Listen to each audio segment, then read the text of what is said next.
my cousin them had went out and some had ended up having got into a fight with some, from the next neighborhood. And I was like, man, I ain't finna go out there. Then they called me and when I heard, that they got into a fight, I was just like, bro, I'm on the way.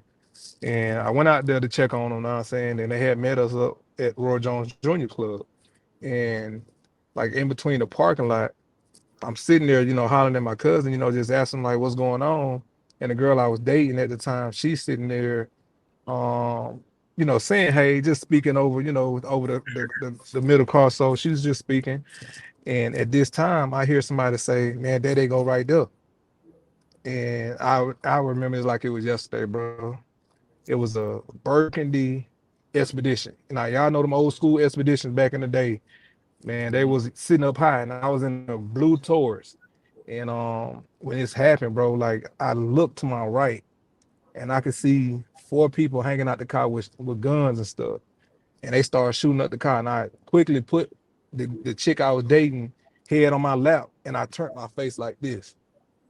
And every bullet went past my face, didn't hit her, and they were shooting on her side. So it was ended up being like 22 bullet holes in that car.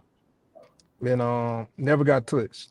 Um, but everybody thought I was dead because the way I pulled off. Because I'm at the time I'm still shocked. Like, bro, like somebody really shooting at me. Like, I ain't know if I was hit or not. I ain't know if she was hit. She done got down and underneath the glove department, and it was just like, bro, what is going on? Like, this ain't for me. Like, this ain't even my battle right now. Like, this about some whole bunch of other stuff that I don't even know what's going on. I'm working. I got a child. It was crazy, man. But it was just like it took me to that point to where it's like I love y'all, bro, but I can't hang out with y'all. I can't do the stuff that y'all doing. Like I couldn't do anything that they was doing, bro. We'll hang out at school, you know what I'm saying? Like even in the hallway. Like I would notice that like they would do, crazy stuff, like they'll be skipping school and all this other stuff. And I went, I was trying to get somewhere. Like with Right. not playing my first 2 years in high school, I had screws in both my ankles. So I didn't get to play a full season to my junior year in high school. Right. Can I And, stop? from Can I stop? there, go Can ahead. I stop there?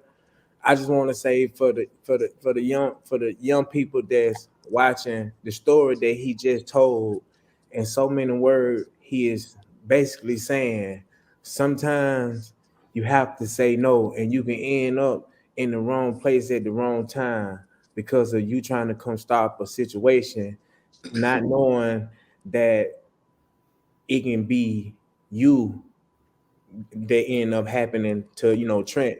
God forbid that no one got hit, but I know Trent probably had in his head that he shouldn't go, but ended up going. You know what I'm saying? And that's why he said what he just said.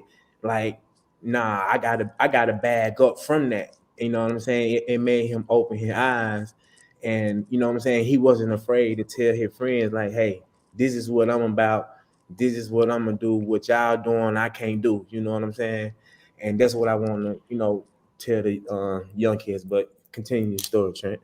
Yeah, and to even piggyback off that, man, I had to, right? So I had a child, and only thing that went in my head was like, bro, like, what if I don't make it home to my kid? And at this time, like, as we're driving to, get away from that spot, these folks falling behind us, and one of my homeboys, they done drove off. Everybody left us and everything. They done drove off. One of them drove into the ditch. I ended up picking him up. And now these folks following us, but they not even following us because of me. They following us because I done picked up my homeboy for falling in the ditch. But it was just like, it was crazy because I went out there because I knew the guys that they was beefing with. Like we all played little league sports together. Like they were just in another neighborhood. And it was just like, bro, like it was a crazy situation, man. So, to tell guys these days, bro, like it's okay to be green. It's okay to be different. You know what I mean? Like, listen, I ain't always got to be the hardest one at the group. That ain't got to be it. Like, if you trying to go to school, you trying to do something bigger and better, bro. Like, a lot of this stuff ain't meant for us to be there. My story was my story. My role was my role. The boss had a plan for me. And so, what you just said, bro, like, it meant a lot to me, bro, to be able to tell my homeboys, to tell my cousins, because I really never had too many friends. I always hung out with my family. But to tell Right. my friends, like, bro, like I can't do this.